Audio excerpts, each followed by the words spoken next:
Hoje eu quero falar sobre esse título, o olhar do servo nas mãos do seu Senhor. Mas antes, eu queria que a gente batesse um rápido papo, um bate-papo rápido. Você não vai precisar desabafar agora, tá? Não desabafa. Você pode desabafar no segundo momento para alguém de confiança. Por quê? Eu tenho algumas perguntas. A primeira, você já se sentiu desprezado, desprezada? Já teve algum momento na sua vida que você falou assim, puxa vida, eu me senti desprezado, desprezada, ou um contexto de desprezo foi crescendo, permanecendo de uma tal maneira que você hoje consegue dizer, olha, teve um período da minha vida que eu senti um desprezo tão profundo, foi um desprezo dos meus próprios familiares, foi um desprezo do meu esposo, da minha esposa, desprezo dos meus filhos, desprezo dos meus pais. Eu já lancei algumas possibilidades aqui, mas eu queria que você me ajudasse. Para você, qual o tipo de desprezo que dói o coração? Não precisa ser o seu coração dolorido, mas que você acha que esse desprezo, parece que incomoda, machuca a alma. Quem arrisca falar aí? Um de cada vez?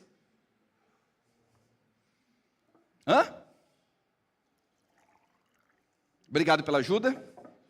Sempre que eu precisar, já sei que basta conclamar vocês vão me ajudar, vai ser uma beleza.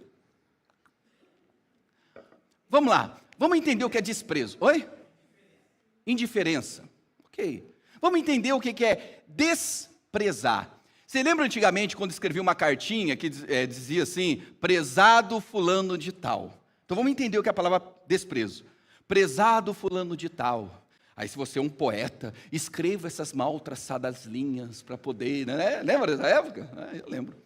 Então, prezado é uma expressão de amor, de carinho, cordial. Está dizendo para essa pessoa, olha, você é uma pessoa amada por mim, eu tenho vontade de caminhar com você, sinta-se abraçado por mim. Então, quando a gente olha essa expressão prezado, nós temos o meio termo, que é o menos preso. A pessoa que é menos prezada. Ou seja, ela não é prezada como deveria ser, mas ela é menos amada, menos querida, mesmo quista, menos acolhida, mesmo menos consultada. Agora, o desprezo é um extremo.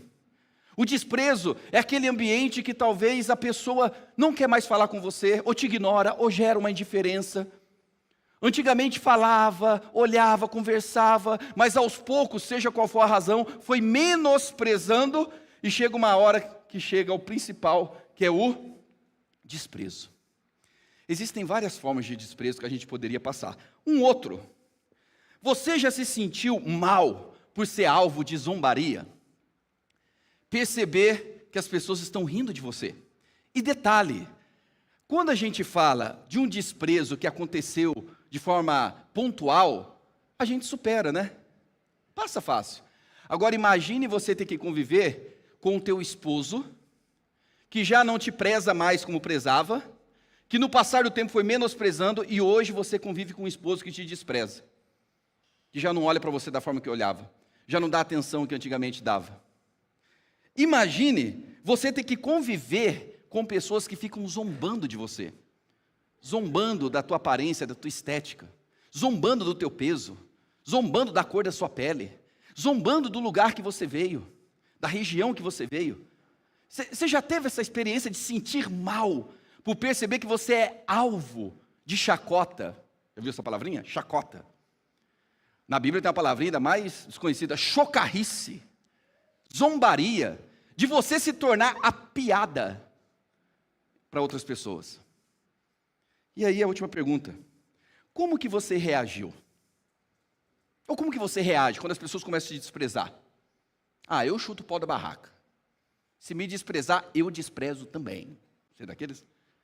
Se faz bullying comigo, se zomba de mim, eu devolvo na mesma moeda. Ou eu fico mal, eu fico quieto, eu me retiro. Já não consigo mais frequentar o mesmo ambiente, já não consigo estar presente como eu estava antigamente. E isso vai gerando em mim até dor física. Eu me tranco no quarto, já não quero ver mais ninguém. Como que você reage quando você experimenta num contexto, quer seja de desprezo ou de zombaria? Bem, outra perguntinha. Quantos aqui têm filhos adolescentes? Ou alguém da família que você convive, que é adolescente? Levanta a mão. Bem alto, deixa eu ver. Ok? Muito bem.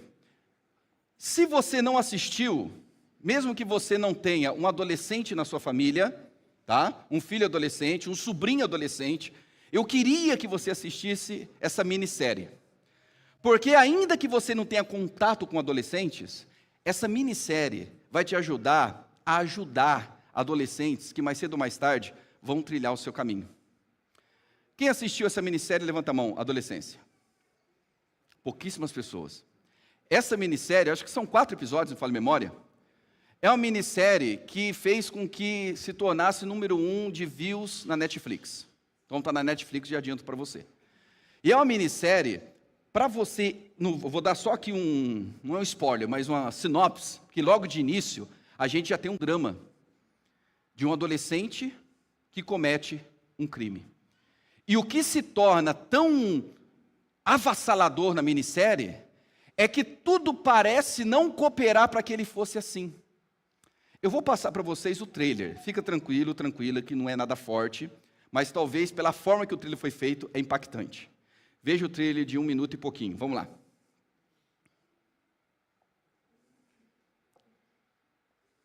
Dessa eliminação. Todo mundo pro chão, pro chão! Que é isso? O que vocês estão procurando? Estão cometendo um grande erro. Isso é um menino, é uma criança. Eu não fiz nada, pai! Ele é um bom menino. Jamie, eu quero que escute com atenção. Gente, pelo amor de Deus, o que está acontecendo? Vou começar te perguntando. Conhece uma menina chamada Kate Leonard? Sim. Diria que são amigos, então. Foi ela que morreu? Por que a pergunta?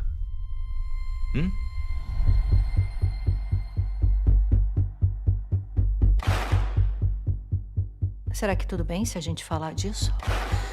Eu não fiz nada, eu não... Você é um bom pai, um ótimo pai. Ele não foi declarado culpado, ele foi acusado.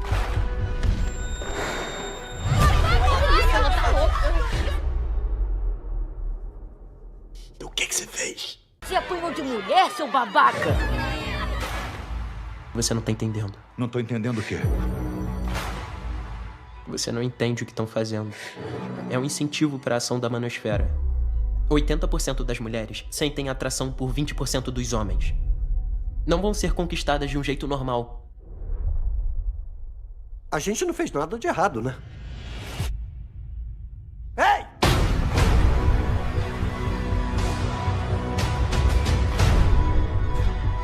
Seu assassino!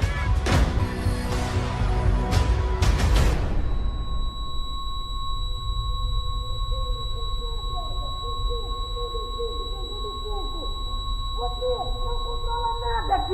Olha pra mim! É uma loucura, né? O que o teu cérebro manda você fazer quando é moleque.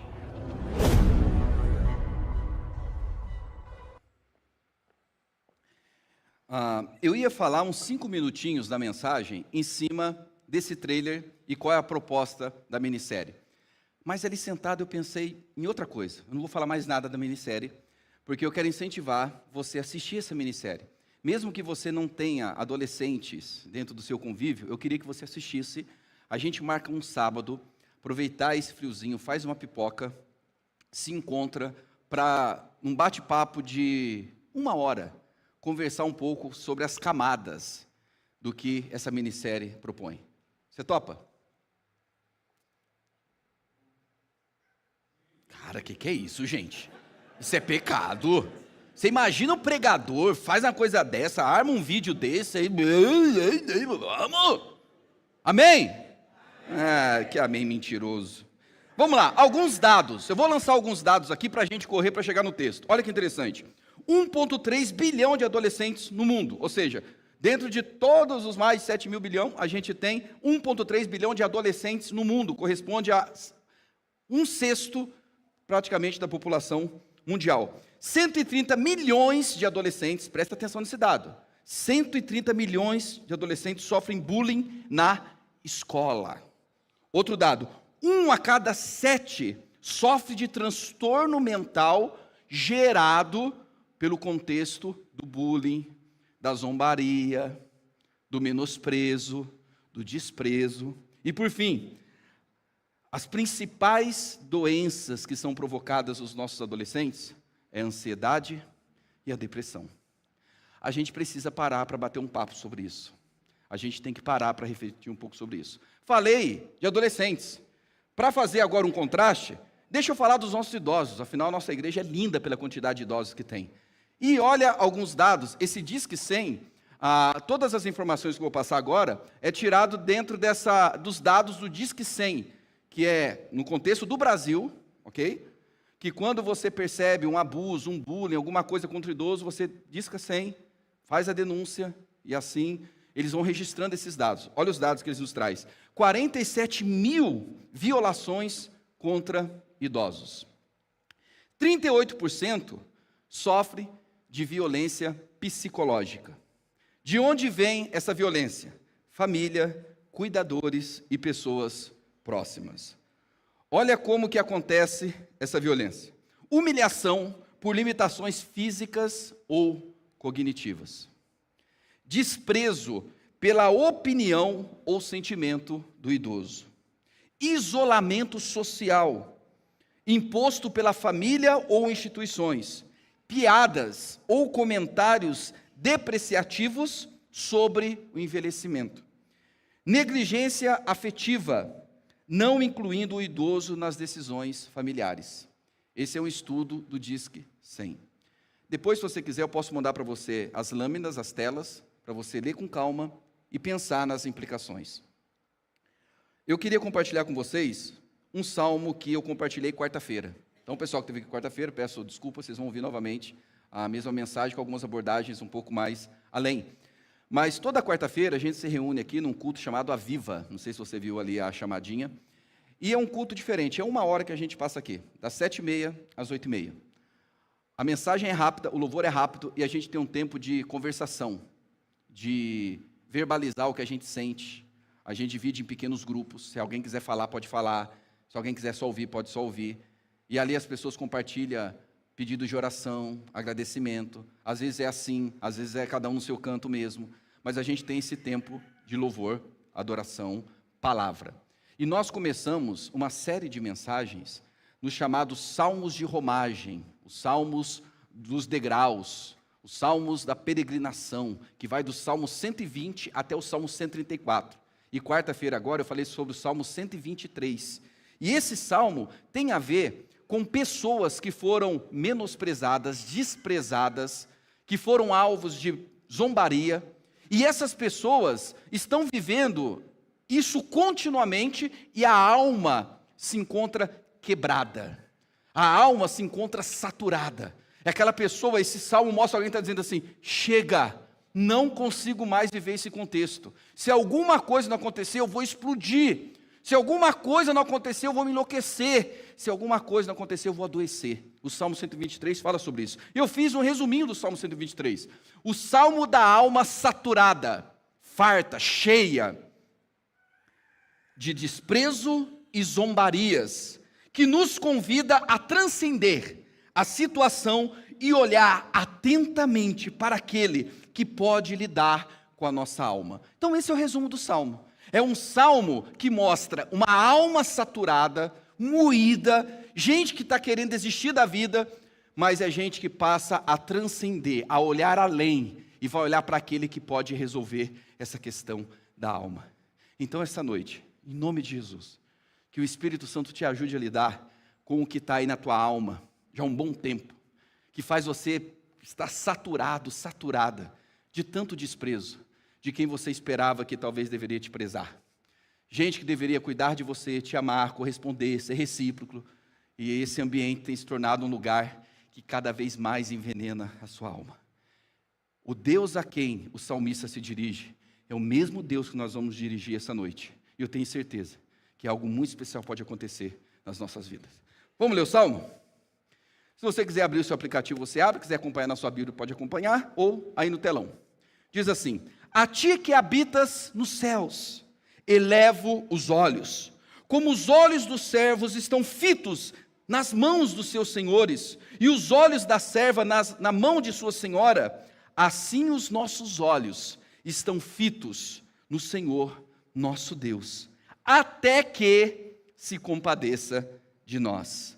Versículo 3, vem a oração: tem misericórdia de nós, Senhor, tem misericórdia, pois estamos sobremodo fartos, cheios de desprezo. A nossa alma está saturada do escárnio, da zombaria, das piadas vexatórias, dos que estão à sua própria vontade, à sua vontade, e do desprezo dos soberbos. 4 versículos. Você consegue ler comigo essa versão? Vamos lá? A ti que habitas nos céus, elevo os olhos, como os olhos dos servos estão fitos nas mãos dos seus senhores, e os olhos da serva na mão de sua senhora, assim os nossos olhos estão fitos no Senhor, nosso Deus, até que se compadeça de nós. Tem misericórdia de nós, Senhor, tem misericórdia, pois estamos sobremodo fartos de desprezo. A nossa alma está saturada do escárnio dos que estão à sua vontade e do desprezo dos soberbos. Esse salmo tem algumas camadas que eu quero que a gente olhe para elas e aprenda com esse salmo, como que a gente resolve a nossa alma saturada, a nossa alma cheia, um recipiente de desprezo, de menosprezo, de escárnio, de zombaria, como que a nossa alma pode experimentar de uma reviravolta. A primeira coisa que o Salmo nos ensina é que nós precisamos olhar e para quem olhe além e para quem governa a história. Deixa eu explicar o que eu estou dizendo aqui. Olhe além. Perceba que o versículo 1 diz: a ti que habita nos céus, elevo os olhos. Essa expressão, elevo os olhos, aparece em apenas em dois salmos em todo saltério. Aparece no Salmo de número 121, quando diz: eleva os meus olhos para os montes, e aparece aqui: a ti que habita nos céus, elevo os olhos. Então, no primeiro momento, é como se o salmista falasse: enquanto eu estou olhando para essas pessoas que ficam me menosprezando, desprezando, essas pessoas que ficam zombando de mim, com essas brincadeiras, essas chocarrices, com essas zombarias, enquanto eu estou olhando, parece que o negócio está crescendo em mim cada vez mais. Mas agora eu vou transcender, eu vou olhar além, eu vou olhar para o céu e aquele que habita no céu. Porque quando ele olha para aquele que habita nos céus, ele vê o Senhor que governa a história. A nossa versão ARA está desse jeito: a ti que habita nos céus, eleva os olhos. Mas olha outras duas versões que eu coloquei aqui como exemplo. A versão NVI: a ti levanto os meus olhos, a ti que estás entronizado nos céus. Olha que fala a outra versão, na linguagem de hoje: ó Senhor Deus, levanta os olhos a ti, que tens o trono no céu. Ou seja, esse homem, essa comunidade, esse grupo, e aí quando a gente para olhar o que está acontecendo nesse salmo, provavelmente é um salmo que fora escrito quando o povo estava dentro do cativeiro babilônico, ou mais ainda, saindo do cativeiro babilônico e voltando para a sua terra. Só que quando eles chegam na sua terra que por direito é deles, eles percebem outros povos lá. Então essa zombaria, esse desprezo, esse escarnecer, vem de judeus que permaneceram lá, juntamente com outros povos que estavam por ali. Ou seja, o menosprezo, o desprezo, a zombaria, o escárnio, é de gente como a gente. É gente da minha pátria. É gente que é meu irmão, minha irmã de sangue, que faz parte das tribos que eu sempre participei. Então, ao retornar para essa realidade, eles encontram toda essa zombaria. Mas aí agora, como que eles resolvem com isso? Um olhar que vai transcender, que vai além. E quem eles veem? Nos céus, o Senhor entronizado. Então o versículo 1 está dizendo: a ti que habita nos céus, a ti que estás entronizado nos céus. O Senhor que está sentado sobre um alto sublime trono. Nós cantamos sobre isso, sobre reinos, sobre tronos, sobre a glória, a majestade, a realeza de Deus. Porque quando a gente faz com que os nossos olhos vá além da situação, e a gente passa a olhar para aquele que governa a história, as coisas começam a mudar. Então, primeira coisa, olhe além. Tira os seus olhos da situação. Tira os seus olhos dessas pessoas e volta os seus olhos para o Senhor. Olha o que nos fala Hebreus 12:2.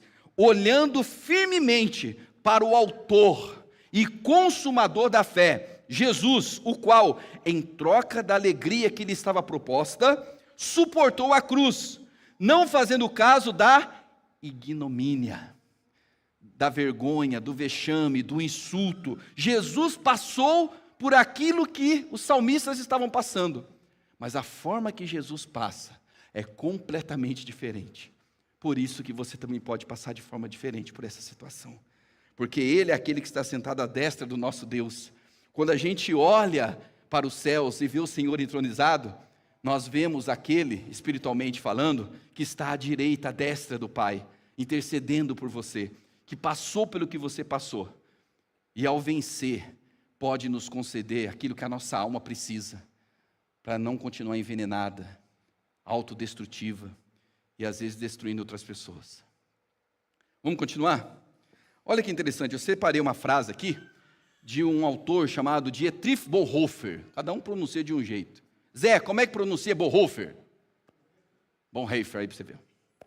Se eu perguntar para outra aqui, um vai falar wafer. Eu lembro do Adi Salum, nosso professor de teologia sistemática, ele Dietrich Bonhoeffer.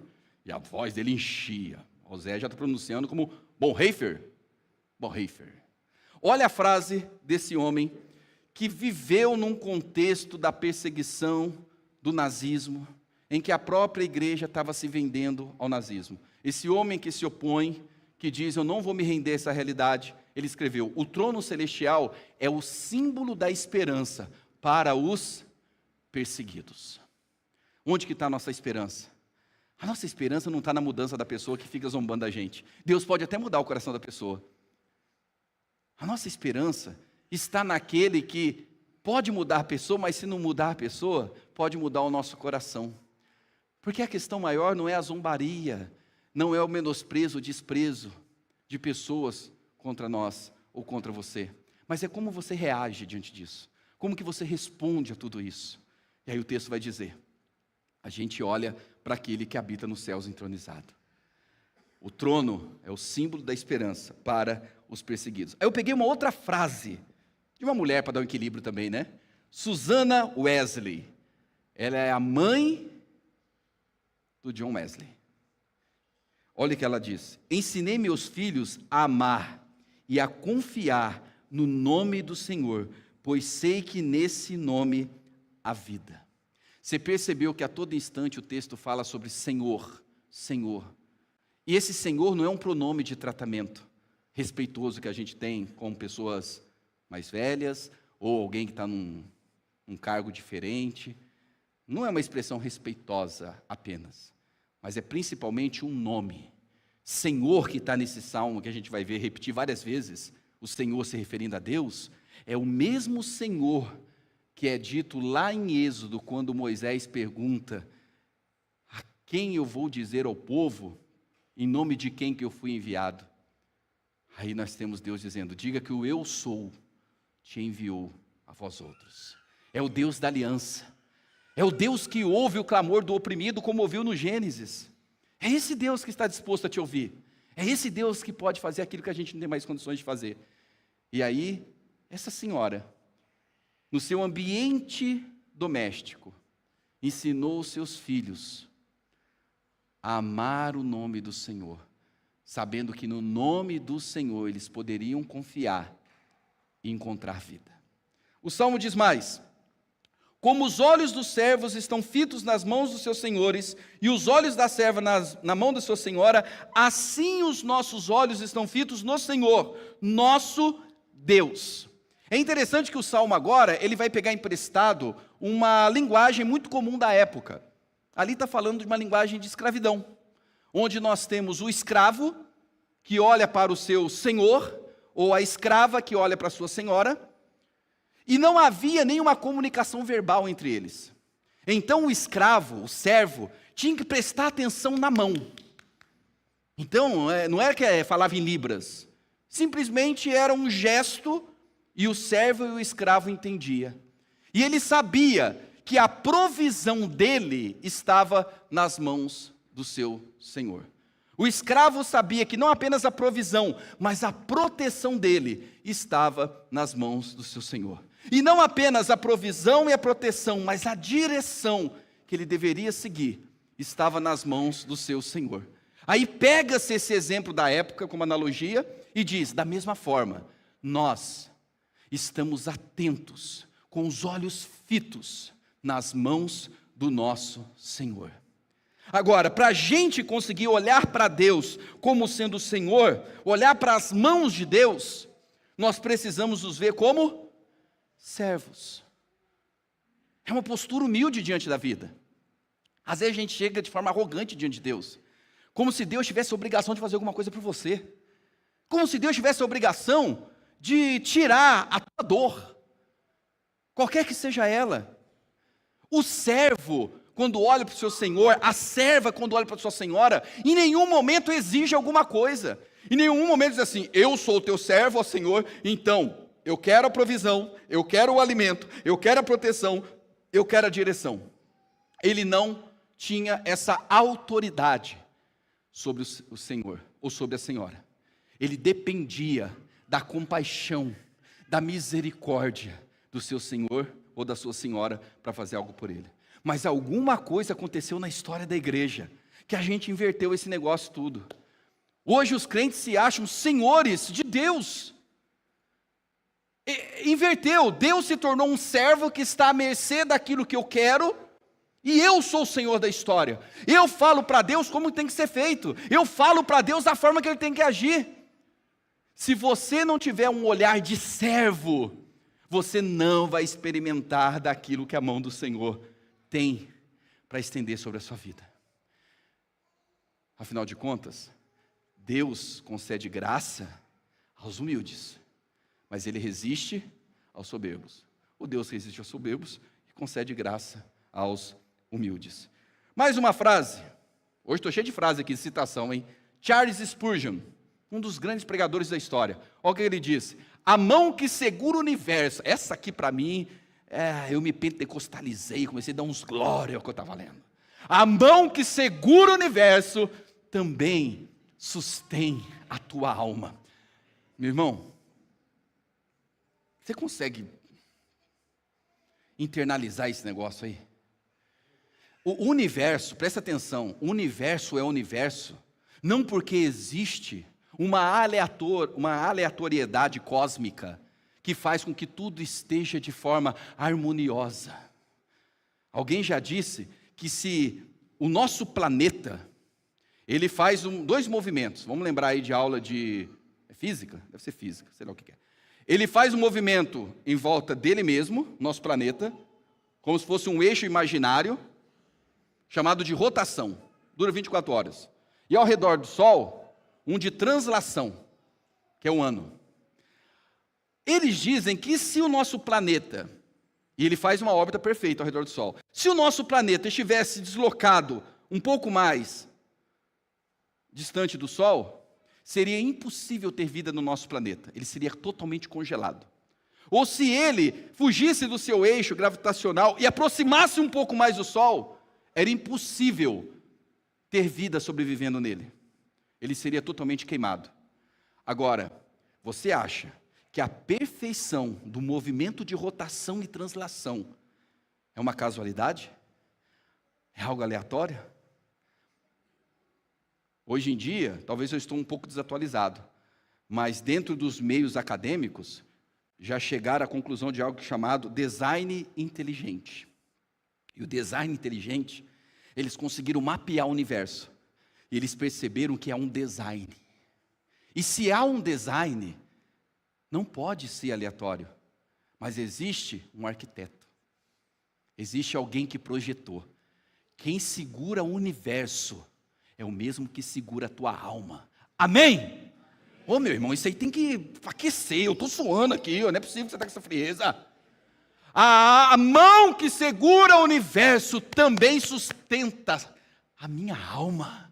Oh, meu Deus do céu, por que eu vou me entregar ao desespero, à angústia? Ainda que tem gente que deveria nos prezar e assim não faz, que nos menospreza, que nos despreza. Ainda que no seu círculo que outrora você era tão amado, querido, acolhido, reconhecido, e agora você é até escarnecido, até zombado. Meu irmão, minha irmã, a tua alma está nas mãos desse que sustenta o universo. E o versículo 2 nos traz uma expressão muito interessante. Até que se compadeça de nós. Ou seja, eu vou olhar firmemente, atentamente para esse Senhor, esse Rei que está acima de todas as coisas. Eu vou olhar para Deus até que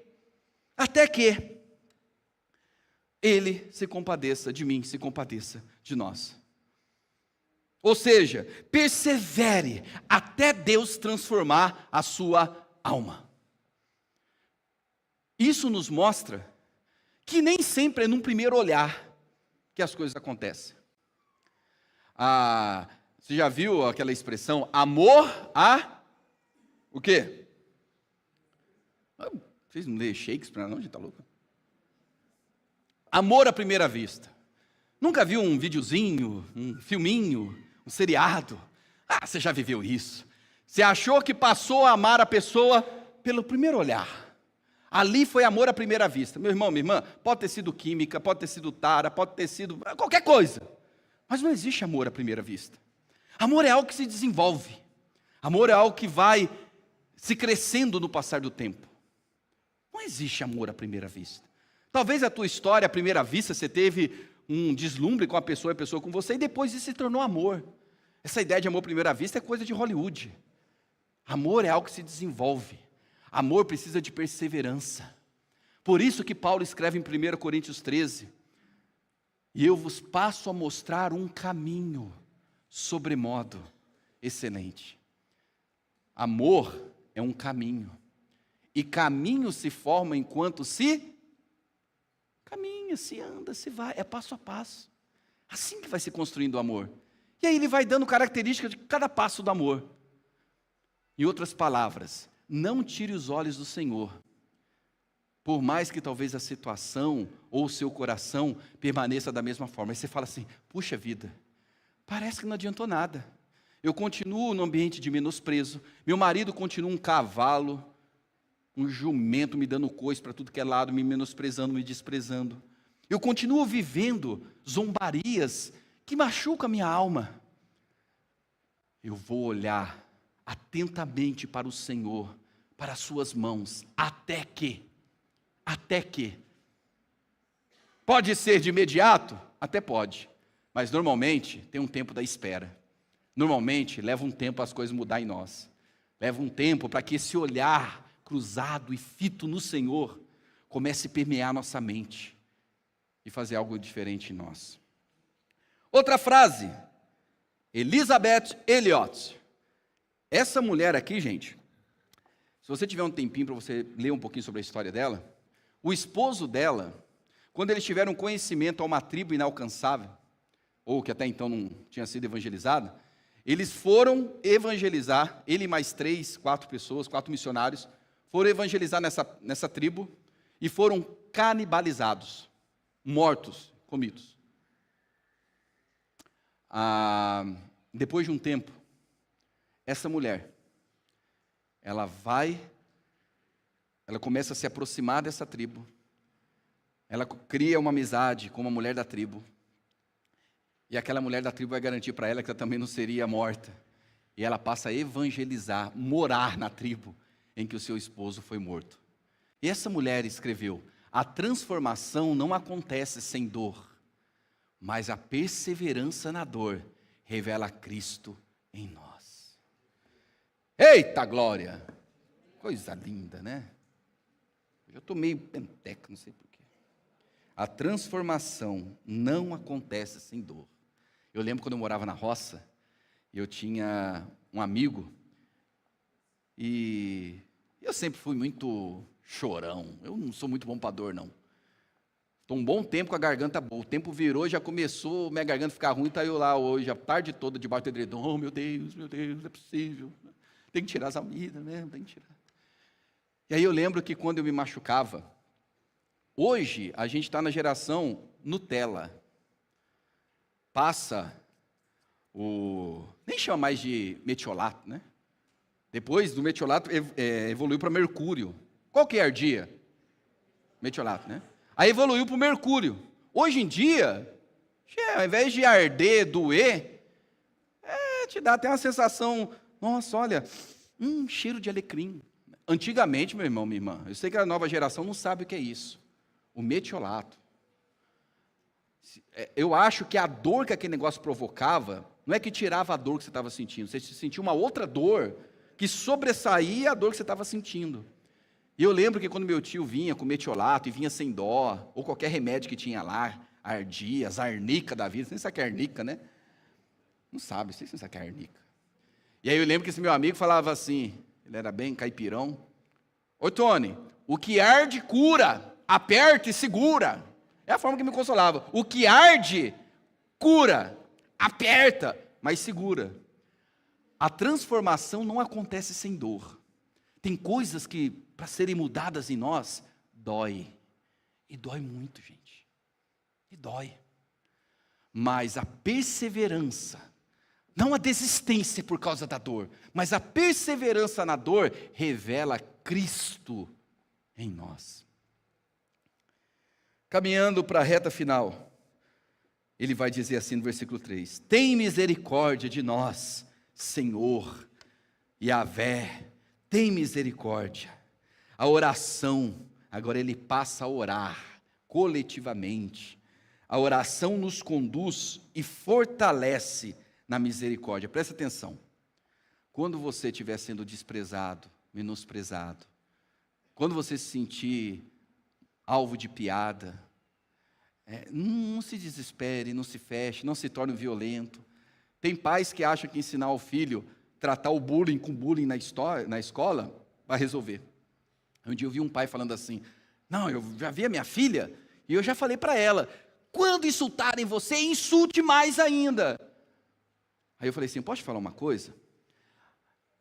Não é que é genético isso não, tá? Mas se a tua filha sofre bullying na escola, eu tenho uma triste notícia para te dar. Ela nunca vai conseguir vencer um amiguinho ou amiguinha bullyingando também. Ela nunca vai vencer praticando bullying contra. E se ela tentar, vai aumentar, porque é aí que a criançada vai cair em cima. Então, ensine a tua filha a aprender o caminho da oração, a olhar para o Senhor. Porque a hora que ela souber quem ela é em Deus, a hora que ela souber que a mão que sustenta o universo, sustenta o coraçãozinho dela, ainda que fale, ainda que se entristeça de uma certa forma, a identidade dela está segura no Senhor, está segura em Deus. Não ensine o seu filho, a sua filha a responder com violência, a se tornar mais um agressor em meio a tudo isso. Ensine-o a orar. Antes de você falar, vou lá na escola quebrar o pau da barraca, vou fazer acontecer. Você pode até na escola conversar e vai mesmo conversar com a diretora, seja quem for. Vai lá conversar. Mas antes disso, pega na mãozinha da sua filhinha, do seu filhinho, e fala, vamos orar por isso? Vamos orar juntos por isso? A oração nos conduz à misericórdia. E essa misericórdia nos fortalece. Às vezes a situação muda. De repente, aquelas pessoas deixam de praticar o que praticam contra você. Mas esse salmo não fala de pessoas mudando, mas fala de um coração que pode mudar. E boa parte da circunstância não muda. Talvez ela vai continuar num ambiente de opressão, de zombaria, mas a alma dela pode mudar, a sua alma pode mudar. Como que você reage quando zombam de você, quando te desprezam? Como que a tua alma responde? Mergulha na oração. A oração vai te conduzir à misericórdia, a misericórdia vai te fortalecer. Olha o que o nosso querido Lutero disse: não há miséria humana tão profunda que não seja alcançada pela misericórdia de Deus. Às vezes, o que se passou foi algo tão terrível que parece que não tem como recuperar. Mas não existe, parafraseando Lutero com alguém, que eu não lembro quem é, que disse assim: não existe abismo mais profundo que Deus não seja mais profundo ainda. A oração faz a gente experimentar dessas coisas. E agora, versículo 3 e 4. Pois estamos sobremodo fartos de desprezo, e a nossa alma está saturada de escárnio e de zombaria. Por isso que eu comecei a mensagem perguntando: você já viveu momentos assim? Ou de repente essa noite você é alguém que se identifica com esse cenário? Eu sou alguém que a minha alma, ela está sobremodo farta de tanto desprezo. Não consigo mais viver e continuar bem com esse desprezo que eu recebo. Não consigo mais ter paz diante do escárnio da zombaria que me cerca. Derrame sua dor em oração. Derrame sua dor em oração. Se a oração te conduz à misericórdia, a misericórdia te encontra te fortalecendo, não tenha medo de desabafar para Deus, de derramar o coração, de falar das suas vontades, de contra-atacar o mal, de querer pagar o mal com o mal. Derrama a tua alma na presença de Deus. John Piper disse assim: quem aprende a derramar suas dores diante de Deus, nunca será consumido por elas. Vamos ler juntos? Quem aprende a derramar suas dores diante de Deus, nunca será consumido por elas. Tem dor que está te consumindo? Derrama isso em Deus, para que essa dor pare de te consumir. Último. Aí ele termina dizendo: a minha alma está farta dos que estão à sua vontade e do desprezo dos soberbos. Eu termino fazendo um alerta. Até agora eu falei de pessoas que estão sendo desprezadas, pessoas que são vítimas de zombaria. Mas esse salmo também mostra que há zombadores, que há escarnecedores, que há pessoas que desprezam. E talvez você não se encaixa no grupo que sofre bullying, mas você se encaixa no grupo que pratica o bullying. Talvez você não se encaixe no grupo do agredido, porque você está no grupo do agressor. Cuidado, viver a própria vontade é se tornar um soberbo agressor. Olha o versículo final, versículo 4. Dos que estão à sua vontade, gente que vive a sua própria vontade. Se você é uma pessoa que quer que a sua vontade sempre prevaleça sobre os demais e até sobre de Deus, você sempre esperneia por causa da sua vontade, do teu jeito, cuidado. Cuidado, porque isso pode fazer com que você se torne uma pessoa soberba. E o agressor nesse texto não é o diabo. É um ser igual a gente, mas que no processo da vida foi querendo viver só sua própria vontade. Essa pessoa se tornou soberba, orgulhosa, se acha. Consequentemente, é uma agressora. Nós temos dois grupos essa noite. Gente que é agredido e gente que agride. Gente que sofre e gente que faz sofrer. Saí agora dos teólogos e dei um salto, para Nietzsche. Olha uma frase do Nietzsche: nada torna um homem mais antipático do que o hábito de humilhar os outros para se engrandecer. Você conhece gente assim? É gente que gosta de humilhar o outro para poder se vangloriar, para poder se engrandecer. É gente que vira e mexe e fala assim: mas no meu tempo, já viu gente assim? No meu tempo nós...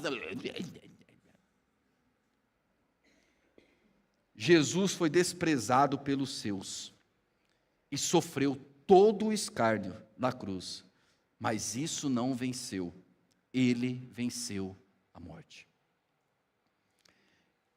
O que o salmista passou no Salmo 123, que ele fala: a minha alma está saturada, está farta de desprezo, de dor, de escárnio. Jesus passou por isso também. Jesus foi desprezado pela multidão que ele alimentou com pão e peixes. Jesus foi desprezado por aqueles que ele fez o bem, curando, libertando. Jesus foi desprezado pelos seus discípulos. Jesus foi desprezado praticamente por quase toda a sua família. Aos pés da cruz nós temos praticamente 4 pessoas. Mas ainda assim, esse Jesus que na cruz escuta os escárnios, recebe as cuspidas, esse Jesus que é zombado, escarnecido, se tu és o Filho de Deus, desça daí. Esse Jesus que foi escarnecido, que era conclamado e clamado como rei, recebe uma coroa de espinhos. É um ato de escárnio, de zombaria, de vexame. Esse Jesus, ele foi despido. Quando a gente lê o texto, passa despercebido. Mas uma das atitudes para envergonhar o crucificado era deixá-lo nu, exposto. Jesus experimenta de todas essas violências e de repente a gente ouve: Pai, perdoa-lhes, porque eles não sabem o que fazem. Jesus foi desprezado pelos seus e sofreu todo escárnio na cruz, mas isso não o venceu. Ele venceu a morte. O olhar do servo nas mãos do seu Senhor. Agora a gente vai orar. Agora a gente vai aproveitar esses minutinhos e vamos clamar a esse Jesus. Porque talvez você seja uma pessoa que está com a alma cheia, saturada, com a alma toda repleta e transbordando de escárnios, de zombarias. Você já não consegue mais frequentar os mesmos ambientes, porque a sensação que você tem é que o escárnio, a zombaria, o desprezo vai permanecer. Ou de repente até permanece mesmo. Aí você fala: eu não estou aguentando, eu estou sufocado, eu estou sufocada. Nós vamos clamar aquele que pode curar a nossa alma. Ele pode mudar a situação, mas se a situação não mudar, ele muda a tua alma, ele muda o teu coração. Eu creio nisso, senão não estaria pregando essa palavra. E se você não crê nisso, não faz sentido, nem você está num ambiente como esse. Agora, se você é alguém que consegue dizer: Senhor, a minha alma está assim, saturada, eu preciso da tua misericórdia, eu preciso que o Senhor se compadeça de mim, porque eu estou olhando para essas pessoas, eu fico olhando na imaginação, voltando ao passado, ao que fizeram ou deixaram de fazer, eu continuo olhando no presente, eu fico olhando no futuro, imaginando que tudo isso vai se repetir novamente, e isso vai saturando a minha alma. Tire os olhos de tudo isso, eleve os seus olhos, transcenda, eleve os seus olhos ao Senhor, e o veja soberano, majestoso, Rei dos reis, Senhor dos senhores. Veja isso, e clame a Jesus. E o segundo grupo, se você é alguém que menospreza, que despreza, se você tem menosprezado a sua esposa, tem desprezado a sua esposa, tem desprezado os seus pais, tem zombado dos seus pais, porque eles não têm mais o mesmo vigor que um dia tinha, se você é negligente com eles, se você abre a boca mais para deixá-los sobrecarregados e saturados, é a noite para você também. É a noite você fala: Deus, eu não quero mais ser essa esposa, esse esposo, esse filho, esse pai, essa mãe, esse profissional. Eu não quero mais ser essa pessoa, Deus. Eu não quero mais ser instrumento de desprezo para ninguém. Eu não quero ser mais instrumento de zombaria, de escárnio para ninguém, Senhor. Me perdoa. Oh, Jesus. Oh, Jesus. Feche os seus olhos e comece a orar. Comece a orar. Comece a orar. Declare o nome de Jesus sobre você. Sobre a tua mente, sobre o teu coração. Existe paz no lugar desse desprezo. Existe paz no lugar da zombaria. Ore, ore. Senhor amado, nós estamos aqui na tua presença. E talvez o Senhor selecionou a dedo as pessoas que deveriam estar aqui, tanto para experimentar da manifestação da tua cura, por estar com a alma saturada, sobrecarregada, de menosprezo, de desprezo, de zombaria, ou talvez pessoas que são assim, gente que zomba, gente que humilha, gente que coloca o outro em contexto vexatório, gente que fica desprezando porque é soberbo, que se acha melhor.